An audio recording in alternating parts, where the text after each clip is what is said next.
Something happened to me the other day that opened my eyes as to what Seasons 2.0 really means for The Division 2.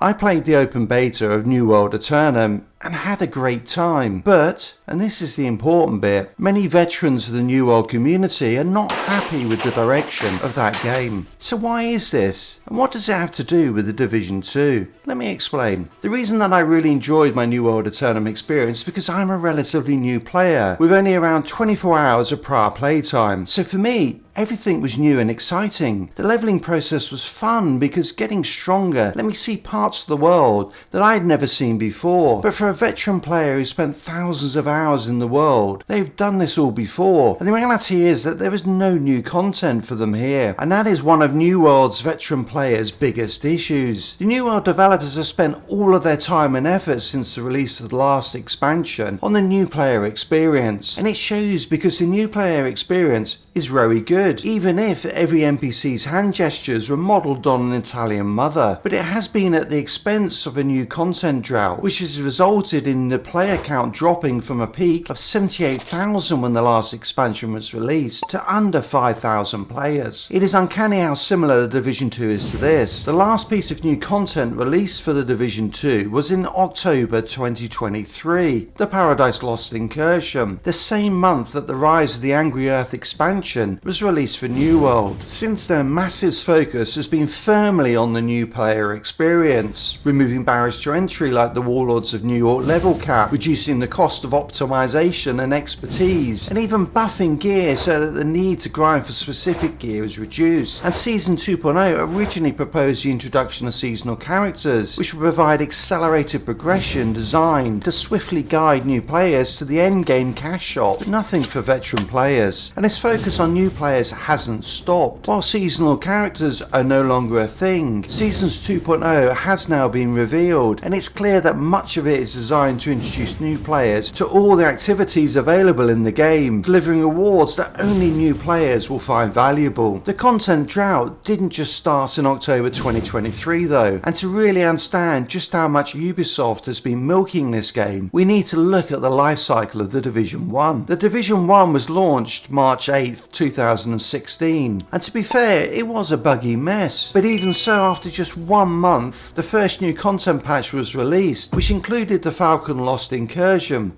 new gear sets, projects, and of course, more bug fixes. And the content just kept coming.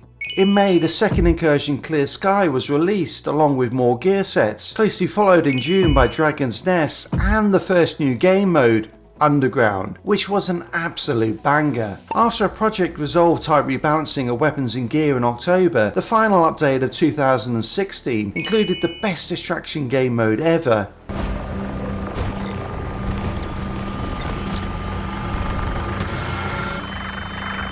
Survival, along with more gear, rebalancing, and bug fixes. Now you might notice that there was quite a lot of gear rebalancing going on. This is a hot topic right now because of the massive rebalancing going on in Division 2, including the nerf of some of the best items in the game. But there is one massive difference between the rebalancing in Division 1 compared to the Division 2: expertise. The expertise system was introduced into the Division 2 in 2022 as a way to extend the life of what was then a dead game, giving players a reason to put hundreds of hours into leveling their expertise to the max and for the resources needed to then upgrade their gear. The problem is, of course, that every time Massive then nerf a piece of gear or even buff other gear to become the new meta, all of the time and resources players have spent has been wasted. But let's get back to 2017 and the release of the Last Stand PvP game mode, the final incursion, Stolen Signal, my favourite, a map expansion in the Dark Zone, new Dark Zone events, the introduction of legendary difficulty, and of course some more rebalancing and bug fixes, all in one patch in February. After that massive patch, it's not surprising that things were relatively quiet, with just some game improvements and bug fixes, until August when Massive dropped global events, the awesome classified gear sets, commendations, balancing, and bug fixes. They also introduced the horse armour of the Division, vanity items and encrypted cache, possibly a sign that the pressure to monetize the game was increasing, but not unreasonable given just how much content had been released so far. And more was to come in the patch that delivered the complete game. Patch 1.8 was a game changer, introducing a whole new zone in the Westside Piers, the Resistance and Skirmish game modes, a revamp of the Rogue system, daily and weekly activities, new classified gear and exotics, and balancing and bug fixes. But this patch was also the beginning of the end of the Division 1. As with Division 2 now firmly on the horizon, the investment did slow down. There was still time for new global events, new legendary missions, new vanity items, gameplay improvements, and yes, you guessed it, bug fixes. And then, nothing. An incredible amount of content in just 2.5 years, and for many of us, the game was shut down far too soon. So how does Division 2's life cycle compare to this? After the success of the Division 1, which had the biggest first week ever for a new Ubisoft franchise, there was a lot of optimism about the Division 2, and initially it lived up to that optimism. The game mode was much more alive than its predecessor, with control points, bounties, and open world activities, and very quickly this was added to with the introduction of the Black Tusk and Tidal Basin, and then within 2 months of launch with the Operation Dark Hours raid. This continued through 2019 with new missions like Manning National Zoo, Camp White Oak, and the Pentagon being added to the game, classified assignments, and a sadly never fully fleshed out hardcore mode. All of this built up to the crescendo that was the Warlords of New York, with its new zone, new missions, and another feature of the game, rebalancing of gear with Gear 2.0. I've already spoken about the issues with rebalancing, but it was very noticeable when going through the patch notes for the Division 2 that nearly every major update included rebalancing of gear, weapons, and skills. The overriding impression I was left with is that Massive have never quite worked out what they are trying to do with gear, and for me this is very much linked to their failed experiment, specializations.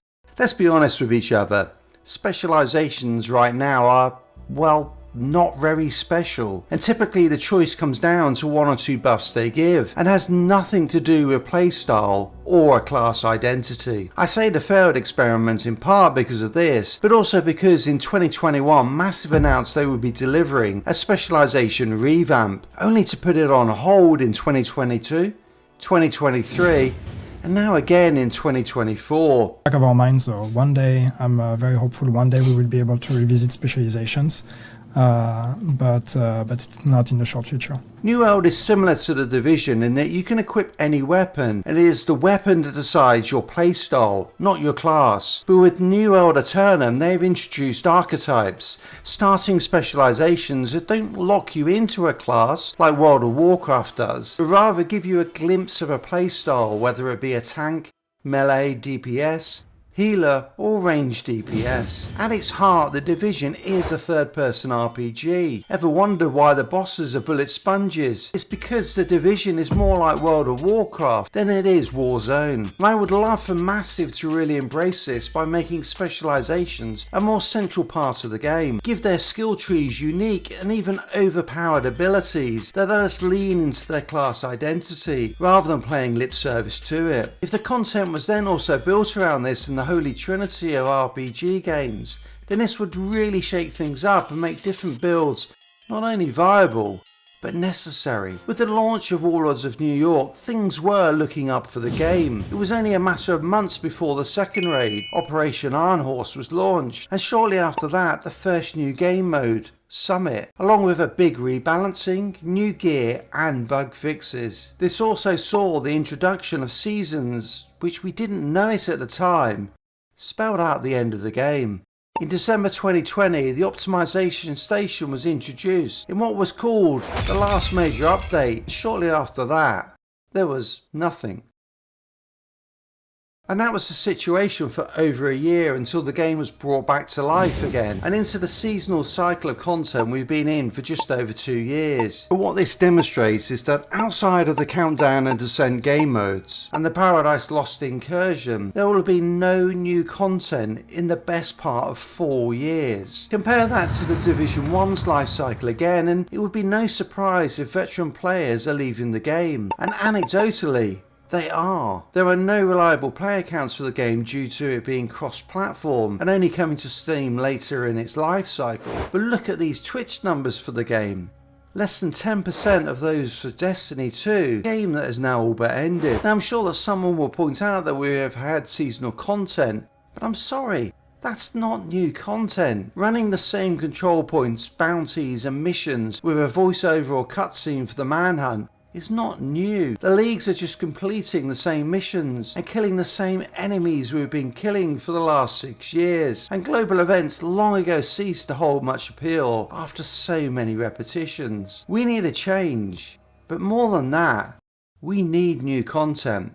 I want to go back to something that I said earlier, that since the last piece of real new content, the Incursion Paradise Lost, Massive has been focusing on the new player experience. And surely that is a good thing, as new players will replace the veteran players that are leaving. There are 3 things that lead me to believe that this isn't the right strategy for the Division 2. Firstly, let's look at the player count for New World, but over the entire period since its launch. What you can see is that the player count drops off rapidly after launch, and after each of the expansions. But I want to focus on the first expansion, Brimstone Sands, because prior to its launch, the developers completely reworked the new player experience, and having played the game then, I can say it was a lot of fun, but all of the new players quickly left, mainly because there still wasn't enough endgame content to keep them playing in the long term. By contrast, this is the player count for Destiny 2. There was a spike with each expansion, but the drop off is not as severe, and Destiny 2 was able to maintain a healthy player base, and this is despite the new player experience being an abysmal, confusing mess that actively encourages new players to quit. But the thing that encourages veteran players to stay is that there has been a steady stream of new content. Massive have gone with Seasons 2.0, which is completely overhauling the seasonal and new player experience. Monthly manhunts have gone, and now we will have weekly scouts. But these remain just a rehash of existing content that is already in the game. The other part of Seasons 2.0 is the Journey missions, which are essentially a step-by-step introduction to all of the activities in the game for new players. It is available to existing players, but the rewards for completing each mission are just not worth it compared to the amount of time needed to complete them. This is an absolute grind that I can see will take casual players almost the entire season to complete. And that's a good thing, isn't it? Well, no.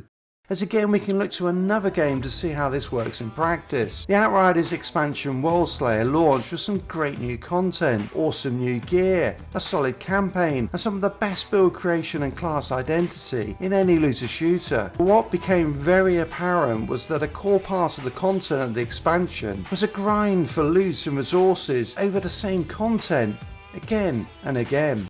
Sound familiar? This grind killed off a loyal player base in just a matter of weeks. Now I don't see Seasons 2.0 doing this to the Division 2, but it is clearly already driving veteran players away from the game. So what should Massive do to stop this? It's too late for there to be any fundamental changes to Seasons 2.0, but I definitely think that Massive should scale back some of the grind and make the rewards more meaningful to all players. Longer term, the answer has to be new content, new zones and new activities. In the short term we have the Brooklyn DLC, and it's fair to say that the pressure is now on for Massive to hit a home run. If the DLC does not come with anything other than a short campaign and local missions, I can see this being a New World expansion situation with a short-term increase in player count which quickly dies off, along with any hopes for the game. For longer term success, there needs to be consistent content releases that ideally add new replayable game modes. One of the best things about the Division 1 was the variety of great game modes that you could play, meaning that every day you could play a different activity. Right now in the Division 2,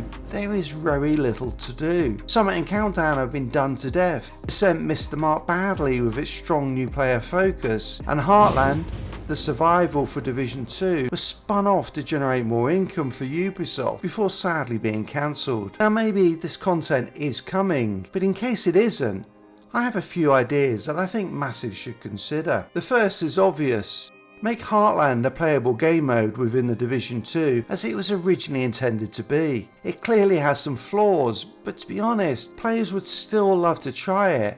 and you never know what the player base could make of it. Hardcore World of Warcraft saw an incredible amount of popularity and helped to bring a ton of players back to that game, so it seems crazy to me that when hardcore characters already exist in the Division 2, Massive have never progressed it beyond a beta. The thing that made Hardcore WoW so appealing was a combination of its difficulty and the achievements that the community created for it with add-ons. This feels like something that could be implemented into the Division 2 and could leverage some of the work done with Seasons 2.0 Journey, changing these into challenges like completing missions when underleveled, killing certain open world bosses, and leading up to the clearing of the raids. Adding some sort of competition for content creators and streamers, and I have to feel that the success of Hardcore WoW could be repeated here. So Descent was a dud due to its new player focus, and even Summit didn't really hit the mark due to the complete lack of any atmosphere, any risk and reward other than losing a couple of floors from a death, and the lack of a time limit to add tension. Clearly creating new game modes comes with some risks,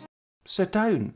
We know that Underground and Resistance from the Division 1 are absolute bangers, so why not remaster them and put them into the Division 2 game? They could easily be built onto the story of Warlords of New York, but given our experience with the Summit, does that even matter? So fuck it. Just add survival as well. And given that Massive seem to have given up on a story centered around the collapse of civilization due to a manufactured pandemic, a story that actually resonated with all of us, and on any source of realism by bringing characters back from the dead, why not just go the whole hog and remaster the whole of the Division 1 into the Division 2? Surely time travel is now not out of the question. Adding it in would be great for new players as they would get the opportunity to experience the whole story and the incredible atmosphere of the first game. It would give us so much more content to play, including 2 PvP game modes and the large dark zone that we've always wanted to get back to. It would also open up the possibility of a level increase, giving us a real reason to grind the seasonal journey, and an additional story campaign to bridge the gap between the Division 1 story and Warlords of New York. Bringing Division 1 into Division 2 would also potentially join up the player bases that are currently split between the two games. Whatever Massive decides to do, there's one overarching thing that they must do: deliver more replayable content. This is the only way that I see that they can convert the work they've done on the new player experience into a player base that grows and stays with the game. Let's hope Ubisoft has the money to do this.